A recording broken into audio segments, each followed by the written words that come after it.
अरे लाओ ये मैं कर लेता हूँ, तुम ड्रीम 11 पे टीम बनाओ। दोस्तों ड्रीम 11 की ये टैगलाइन एडवर्टीजमेंट के साथ साथ मीम कल्चर का भी हिस्सा रह चुकी है।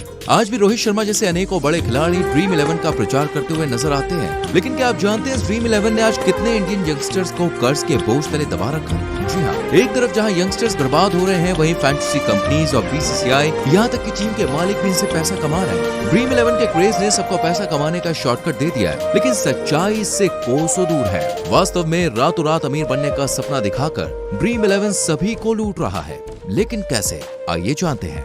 दोस्तों द शट क्लिनिक बैंगलोर के हेड डॉक्टर मनोज शर्मा ने एक मैगजीन को दिए इंटरव्यू में कहा कि ऑनलाइन गेमिंग एडिक्शन के केसेस दिन पर दिन बढ़ते ही जा रहे हैं। सही आंकड़े दे पाना अभी मुश्किल है, क्योंकि टेक्नोलॉजी आधारित एडिक्शन को हमारे देश में सीरियसली नहीं लिया जाता है। तो वहीं एम्स की डॉक्टर रचना भार्गव ने कहा, कई भारतीय फैंटेसी गेम में पैसा लगाना तब तक एक समस्या नहीं समझते जब तक कि ये जानलेवा ना बन जाए या मानसिक बीमारी ना बन जाए। हम कई ऐसे मामलों को भी देख सकते हैं, जैसे कि एक पुलिस के जवान भी ड्रीम 11 का शिकार हो गए। ये बात है दिल्ली पुलिस के उत्तर जिले के police deputy commissioner Sagar Singh Kalsi की। जब वो एक व्यक्ति को साइबर क्राइम के मामले में गिरफ्तार करते हैं, तो उसकी कहानी पूरे डिपार्टमेंट को हिला देती है। दरअसल वो व्यक्ति दिल्ली पुलिस का ही 2021 में डिसमिस्ड कांस्टेबल होता है, जो 2016 में जीवन के बेहतरीन सपने संजोकर दिल्ली पुलिस में भर्ती हुआ था। लेकिन जैसी उसे ड्रीम 11 की आदत पड़ती है, उसका सारा का सारा पैसा और सारी सेविंग्स खत्म हो जाती है।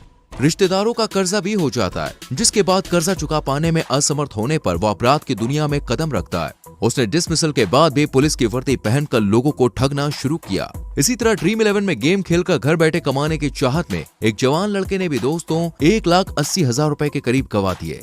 फ्रॉड ने उसे जाल में ऐसा फंसाया कि वो ऑनलाइन पैसे ट्रांसफर करता रहा। जब तक पता लगा तब तक 1,80,000 से ज्यादा पैसे उसके खाते से निकल चुके थे। फिर उस युवक ने पुलिस को बताया कि उसके फोन पर एक नंबर से टेलीग्राम मैसेज आया, उसमें एक लिंक भेजा गया था। उसने सोचा किसी अच्छी चीज का लिंक होगा। इस पर युवक ने वो लिंक डाउनलोड किया। इसमें उसको बताया गया कि अगर आप ड्रीम 11 में गेम खेलना चाहते हैं और घर बैठे पैसे कमाना चाहते हैं, तो आपको ज्वाइन करने के लिए 1499 रुपए भेजने होंगे। इसके बाद उससे पैसे फोन पे के जरिए खाते से मंगवाए। फिर मेंबरशिप ज्वाइन करने के लिए 20,000 रुपए और मांगे। उनके जाल में फंसकर उसने ये पैसे दे दिए। इसके बाद उससे और डिमांड की गई। फिर बताया गया कि आपको टीम लेने के लिए 20,000 रुपए और देने होंगे। इस पर उसने फोन पे से उनके खाते में पैसे भेज दिए। इस तरह करके उसके 1,80,000 रुपए ठग लिए गए। इसके अलावा युवक ने पुलिस को बताया कि उसके पास 6 से ज्यादा अलग अलग नंबरों से कॉल आए। फोन पे के जरिए ही उससे पैसा मंगवाया गया। जानकारी के लिए बता दें कि ड्रीम 11 सबसे फेमस क्रिकेट फैंटेसी गेम के लिए बनाया गया है, जिसपे लोग अपनी क्रिकेट नॉलेज के आधार पर 49 रुपए एंट्री फीस पर ड्रीम 11 में आने वाले क्रिकेट मैचेस के लिए एक टीम बनाते हैं। और अगर आपकी रैंक नंबर 1 आती है, तो इसमें 1 करोड़ रुपए जीतने का मौका होता है। और इस तरह लालच में आकर लोग पैसे लगाने लगते हैं। रोज तकरीबन 16 करोड़ लोग इस गेम में पैसा लगाते हैं। अब आप सोच रहे होंगे इतना कुछ हो रहा है, पर इस पर सरकार और कोर्ट क्या कर रही है, और क्या ये ड्रीम 11 जैसा गेम लीगल है? देखिए, कोर्ट के मुताबिक सभी प्रकार के बेटिंग हमारे देश में इल्लीगल है। लेकिन जब बात फैंटेसी गेम की आती है, तो इसको लेकर देश में कोई भी नियम कानून नहीं है, क्योंकि इन कंपनियों ने अपने आप को गेम ऑफ स्किल के तहत दिखाया है, न कि गेम ऑफ चांस के तहत। कंपनियां कहती है कि लोगों को इसमें ये देखना होता है कि मैच कौन सी पिच पर हो रहा है, सामने कौन सा खिलाड़ी है, उसकी परफॉर्मेंस क्या है, सामने बॉलर कौन सा है। जब इतनी सारी स्किल लगाकर ये गेम खेला जाता है, तो ये सट्टा कैसे हुआ, जुआ कैसे हुआ और गेम ऑफ चांस कैसे हुआ? इस पर राजस्थान राज्य के बैन लगाने पर सुप्रीम कोर्ट ने फैंटेसी गेम को लीगल मानते हुए राज्य का डिसीजन बदल दिया और इसे लागू करना ना करना राज्यों के ऊपर छोड़ दिया। और फिर कुछ राज्यों तेलंगाना, असम, उड़ीसा, सिक्किम, नागालैंड जैसे राज्यों में फैंटेसी गेम पर बैन लगा दिया गया। इन पर फैंटेसी गेम कंपनियों ने सोचा कि इस तरह से उनका व्यापार बंद हो जाएगा, तो उन्होंने FIFS नाम की एक ऑर्गेनाइजेशन बनाई, जिसका पूरा नाम है दोस्तों federation of India fantasy sport, और उसका चेयरमैन ड्रीम 11 को ही बनाया गया। मतलब बिल्ली को ही दूध की चौकीदारी दे दी। इस ऑर्गेनाइजेशन का कहना है कि हम भारत सरकार के सारे नियम, कायदे और कानून मानते हैं। हम 18 साल से नीचे के लोगों को तो खेलने ही नहीं देते।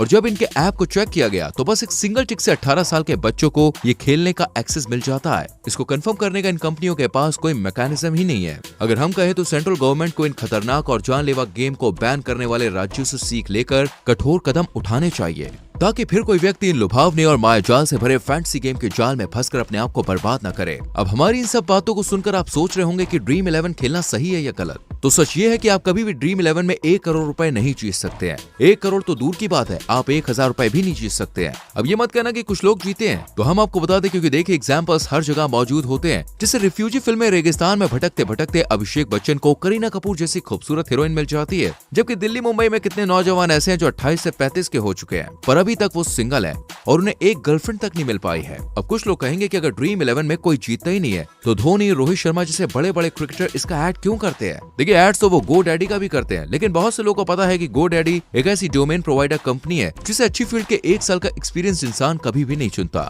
हम ये नहीं देखते कि धोनी उसका ऐड करे तो हम उस चीज को खरीद लें। उस प्रोडक्ट की असल वैल्यू से अगर हमें वैल्यू मिल रही है तो ही हम उस प्रोडक्ट को लेते हैं। रुके, मैं आपका कंफ्यूजन दूर करता हूँ। देखिए, हम ये नहीं कह रहे कि ड्रीम 11 में किसी ने भी पैसे नहीं जीते हैं या फिर कोई पैसे जीतता ही नहीं है, बल्कि हम ये कह रहे हैं कि इसमें पैसा सभी नहीं जीत सकते, और अगर जीतते भी हैं तो बस एक रुमाल खरीदने तक के पैसे से ज्यादा कुछ नहीं। अब सोचिए, एक रुमाल खरीदने के लिए आपने अपना कितना टाइम खराब किया और कितना दिमाग लगाया। असल मैच में खिलाड़ियों को अंदर बाहर करने में इतना दिमाग तो कैप्टन भी नहीं लगाता। और इस जानकारी के बाद भी अगर आप ड्रीम 11 में पैसे लगाने की सोच रहे हैं या अभी भी लगा रहे हैं तो आपको कुछ बातों का ध्यान रखना चाहिए। पहली बात, आप केवल वही पैसे लगाएं जिसे आप खोने के लिए तैयार हैं, क्योंकि इन पैसों के खोने के जिम्मेदार सिर्फ और सिर्फ आप होंगे, न कि ड्रीम 11। दूसरी बात, अगर आप ये सोच रहे हैं कि ड्रीम 11 या इसके जैसे गेम्स में पैसे लगाकर आप जीत जाएंगे तो इसकी पॉसिबिलिटी उतनी ही है जितनी 1000 किलो चावल में एक छोटे से कंकड़ को ढूंढना। तीसरी बात, इन सब के बावजूद भी अगर आप ड्रीम 11 में पैसे लगाते हैं और आप बार बार हार रहे हैं तो जितना जल्दी हो सके बॉस इस गेम को खेलना बंद कर दीजिए। तो ये थी मेरी जान ड्रीम 11 की पूरी सच्चाई। अब ये आपके ऊपर है कि इस गेम में आपको अपनी जिंदगी की पाई पाई को खर्च करना है या इससे बच के रहना है। कमेंट सेक्शन में जरूर बताना, वीडियो को लाइक करके शेयर जरूर करें ताकि बाकी लोग भी सावधान और सतर्क हो सकें। चैनल को सब्सक्राइब करके बेल आइकॉन प्रेस करें जिससे आने वाली वीडियोस मिस ना हो। मिलते हैं आपसे अगली वीडियो में। Till then, bye bye, take care.